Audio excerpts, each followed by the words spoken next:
What if I told you that one of the most foundational texts in Buddhism isn't just about presenting some nice ideas, but that it makes this powerful, absolutely undeniable claim about the very nature of reality itself? Well, today we're going to dive deep into that exact claim and look at its, surprisingly logical structure. So let's just start right at the source, right? This single line from the Pali Canon is pretty much the bedrock for everything we're talking about today. And listen, this isn't a suggestion, it's a flat-out declaration. It says, these four things are tathani. That means they are real, they're actual. Then they are avitatani, unwavering, not hollow or empty. And finally, they're ananyathatani, unalterable. They literally cannot be any other way. I mean, wow, that is an incredibly high bar for what counts as truth. So that immediately makes you wonder, right? What could possibly meet such a ridiculously strict definition of truth? We're not just talking about beliefs or some interesting philosophy here. We are talking about something that text claims is as fundamental as, say, gravity. And the text is super clear about it. It points directly to what we all famously know as the Four Noble Truths. But for our analysis here, especially given the force of that opening statement, we're going to call them the Four Realities. And this little shift in wording really changes things.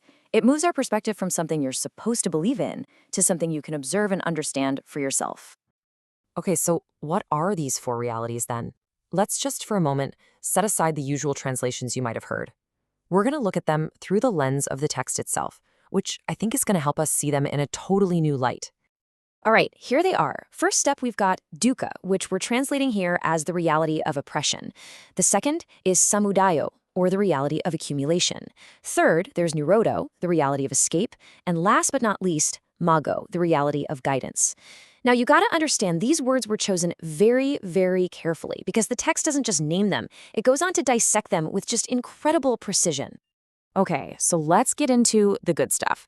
To really get why these four are considered unalterable, the text breaks down each one into four essential characteristics. So that's 16 components in total that make up, you could say, the complete anatomy of these truths. We're going to start with the most famous one, and honestly, probably the most misunderstood concept of them all, dukkha. What does it actually mean for reality to have this oppressive quality? Well, the text gives us four really distinct facets. It says this reality is oppressive, pilanato, kind of like a constant unseen weight on you. It's also conditioned, saccakathā, which just means it only exists because other things cause it. Then it's described as burning, santapatāto, like it has this built-in friction or agitation. And finally, it's always changing, viparinamatato, making it fundamentally unstable. So you can see this is so much more than just feeling sad. It's like a clinical diagnosis of the very texture of our experience. So if that first reality is oppression, then what causes it? That's the logical next question, right? So let's move on to the second reality, samudayo, and see how this whole thing builds. And again, the text gives us four clear characteristics. This process is a heaping up, ayuhanatato, like an active accumulation of stuff. From that pile, it becomes a source, nidhanatato, the very soil from which that oppression grows. This then acts as a bond, samyogatato, chaining us to the cycle, and ultimately it becomes an obstruction, palibadatato, a roadblock to freedom. It paints a really clear picture of an active compounding process. Okay, so now we get to pivot. We've talked about the problem, now let's talk about the solution. The third reality, nirodho, describes the end of all that oppression. So what does that actually look and feel like? What's so cool here is how these characteristics are the polar opposite of the problem. This reality is an escape, nisarana-ato, a definitive way out. It's a state of seclusion, vivekato, totally separate from all those causes of suffering. And crucially, it is unconditioned, asankatata, which means, unlike oppression, it doesn't depend on anything else to exist. And because of that, it's deathless, amatata, completely beyond that whole cycle of change and decay. So we have the diagnosis, and we've identified the cure. The big question is, how do you get there? And this brings us to the fourth and final reality, maggo, which is the active path. And this is where the whole teaching gets incredibly practical. The path is described as a way out. Nyantasho, it's the literal exit door.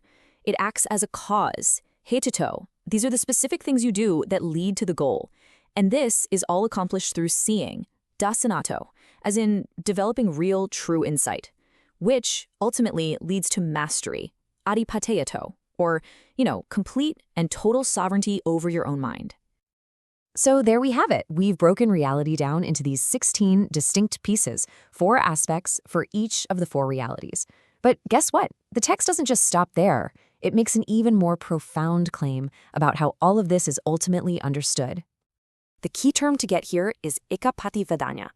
It means that these 16 components aren't like a checklist you just tick off one by one. No, they are penetrated as one. They are understood all at once in a single, transformative flash of insight. So this is the real kicker. The text says that their unity, ekantam, is penetrated by a single knowledge, ekananyanana. So seeing the oppression and its cause, and the possibility of its end and the path to get there, those are not 4 separate events. They are 4 facets of a single, instantaneous, aha moment. Now, I know what you're thinking. That sounds incredibly profound, but how on earth does a person actually cultivate an insight like that? Well, the text doesn't just leave it as some abstract idea. It lays out a very clear, methodical process of investigation. The field of investigation, the laboratory for this whole experiment, is our own direct experience. It's broken down into what are called the 5 aggregates of clinging. And really, this is just everything we identify as me: our physical body, our feelings, our perceptions, our mental habits, and even consciousness itself. And for each one of these 5 building blocks of me, the method involved asking 3 really penetrating questions. First, what's the gratification? Asado? What's the pleasure? What's the appeal? You have to see that clearly. Second, what's the danger? Adinado. What's the drawback? The text points out that it's always impermanent and stressful. And third, what is the escape? Nisaranam. And it's simply the removal of desire and attachment for that thing. Now, this is not a quick or casual process. This is a deep, persistent, and totally honest look at the totality of your own experience, piece by piece. And it's this methodical inquiry that leads to the profound culmination of the entire journey. The source text really emphasizes this point. It was only after seeing the gratification, the danger, and the escape for all 5 of these aggregates, just as they are, that the Bodhisattva, the being on the path to enlightenment, finally made his ultimate declaration. And wow, what a declaration it is. My release is unshakable. This is the final birth. There is now no further becoming. This is it. This is the result of that unified insight, a freedom so complete and so profound that it's described as unshakable and final. The journey from that initial, bold claim about truth finds its complete resolution right here in this statement. And that leaves us with a pretty fascinating question to chew on. This ancient text provides this rigorous 16-point test for what is truly real. So if we take that same standard and apply it to our own deeply held beliefs, our own experiences, what, if anything, actually holds up?